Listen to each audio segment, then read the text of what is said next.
kulanti wacan oo wanaagsan daawada idilkiinba meel walba aad naga daawanaysaan kuna soo dhawaada barnaamij gaar ah aan ku eegi doono hadal haynta halyeeyada Soomaaliyeed iminka waxa ila fadhiya Abuukar Cawaale oo adeer u yahay Maxamed Cawaale Liibaan waxaan rabnaa inaan su'aalo yar ka weydiino barnaamijka Maxamed Cawaale Liibaan qayb muhiim ah ka halgamayaasha Soomaaliyeed wuxuuna sameeyay calanka Soomaaliyeed xasuustaada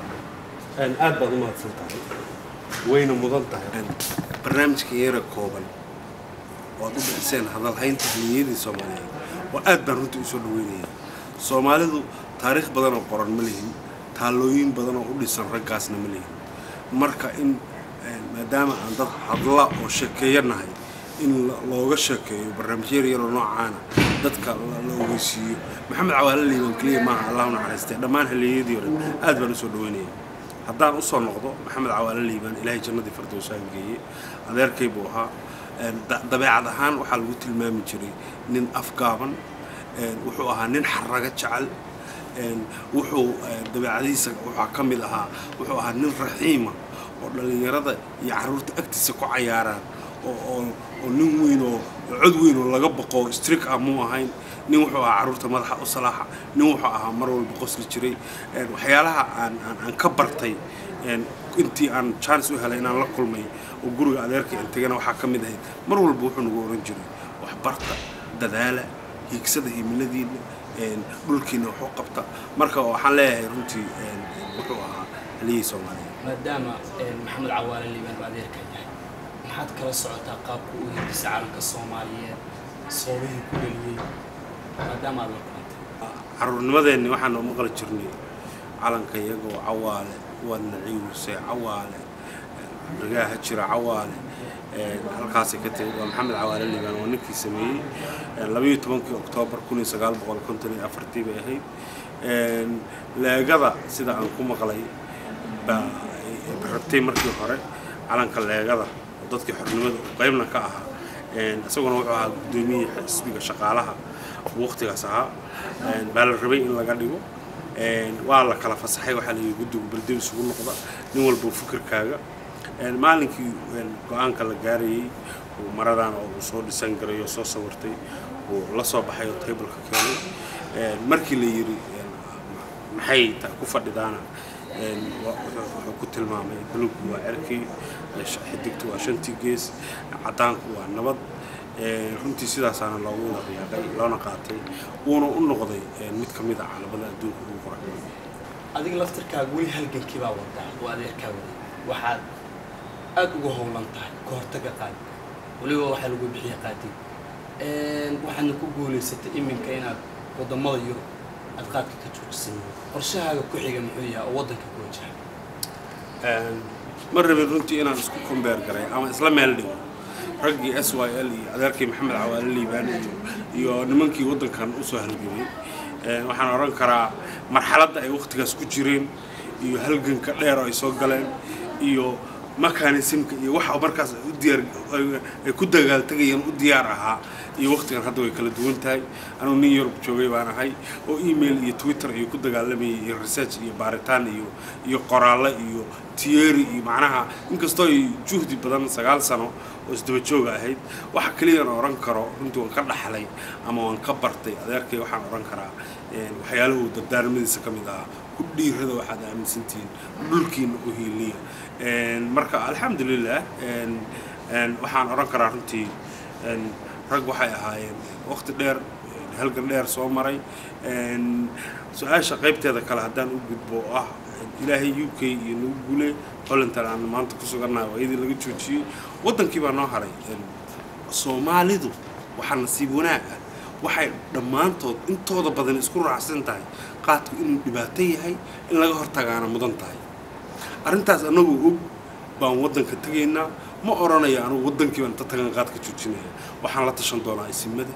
wax garadka maamulada مسؤولينta abwaanada soldaamada oo aan leeyahay warnimayo hadaynu isla garanay aafadana dhibaataysay miyaysan mudnayn in wax ka qabano tala aruurintaas iyo dhiirigelintaas baan wadanka u tagay aanu authority awoodna u leeyahay aan ku joojiyo laakiin mid baa iga balana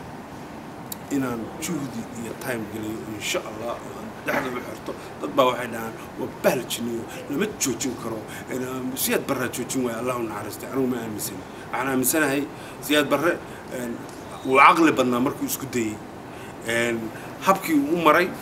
marxaladda hadda ay joogto way kala duwan tahay aad ayuu mahadsan yahay abuukar cawaale oo noo soo jeedinayay taariikh nololeedkii allaha u naxariistay maxamed cawaale liibaan oo ahaa halyeygii sameeyey calanka Soomaaliya ee buluuga ah calanka buluuga ah ee maanta aynu u dabaaldegno xilli walba welina daawadayaal waxaan bartanka uga jirnaa barnaamijka hadalhaynta halgamayaashii Soomaaliya barnaamijkan oo Puntland TV ugu tala gashay in aan ku raad raacno halgamayaashii Soomaaliya barnaamijka qaybtiisa dambe waxaad ku maqli doontaan halgamaagii weynaa ee Sheekh Xuseen Cali ha noolaato oo taariikhdiisa ay noo soo jeedin doonto maama Xamse Xuseen Cali ha noolaato oo ku magac dheer Xamse ha noolaato uuna aabbo u yahay Sheekh Xuseen Cali ha noolaato jannada Ilaahay ka waraabiye Sheekh Xuseen Cali ha noolaato kelmadda ay ugu baxday walaalayaal ma ahayn kelmad kool iyo inuu dhihi jiray ha noolaado wax walba inuu iska dhihi jiray laakiin waxay ugu baxday markii gumaysigii uu yiri canshuurta xoolaha canshuurta dadka canshuurta dhulka wax walba laga qaaday ayuu gumaysigu wuxuu markii dambe soo jeediyay in uu yiraahdo canshuurta madaxa hala bixiyo koodhi baa la dhihi jiray ha noolaato wuxuu ahaa ninka kaliya oo diiday oo isla markaana gubernatorihii markaa joogay gumaysiga u fadhiyay magaalada Muqdisho intuu dharbaaxay kuna yiri kelmadda Soomaali ha noolaato waa la qarsan jiray Soomaali ha noolaato gumaysiga oo joognina ma dhihi karin markaasuu Soomaali ha noolaato uu ku yiri xafiiska uu fadhiyay gubernatorihii sidaa markuu yiri ayaa inta la xiray meesha lagu xirahayo waxa governar laga kaxeeyay waxaa la geeyay madaxtooyada Villa Soomaaliya hadda meesha la fadhiyo waxay ahayd maxkamadda sare gumaysigu uu sameystay halkaas lagu xukumi jiray ninka ka soo horjeesta gumaysiga waxaa lagu xukumay in uu dil ayaa lagu xukumay waa lagala dagaalamay aabahay sheekh buu ahaa sheekhnimadana ma ahan sheekh la isaga magacaabay laakiin wuxuu ahaa xerta wadaadada tabliiqa oo diinta islaamka fidiyo kamid ahaa sidaa darteed ayuu u sameeyay culumaa diinka ayaa u kaceen markii la yiri sheekhi waa la dilaya culumaa diinka dartood ayuu gumaysigu wuxuu xurmeyn jiray culumaa diinka iyo qabaa'ilada ayuu marka ugu horeysaba soo jiitaa wuxuu soo jeediyay waxay yiraahdeen sheekheena hadaad naga disho annaguna adiga kuma soo dhaweynayno sidaa darteed dilkii baa laga maslaxay ilaa la gaarsiiyay abadan inuu ku jiro 30 sano inuu ku jiro markii dambe 15 sano iyo 15 beri ayuu ku jira xabsi aabahay wuxuu ugu galay kelmaddaas ha noolaato sidaasay ha noolaato ugu dhigtay Sheekh Xuseen Cali Maxamed ha noolaato run ahaantii jiilka uu dhalay baan kamid ahay waa laga weyn yahay waana laga yaryar yahay laakiin wuxuu igu barbaariyay waxay ahayd aabe Soomaali wax ka yar kuguma ogi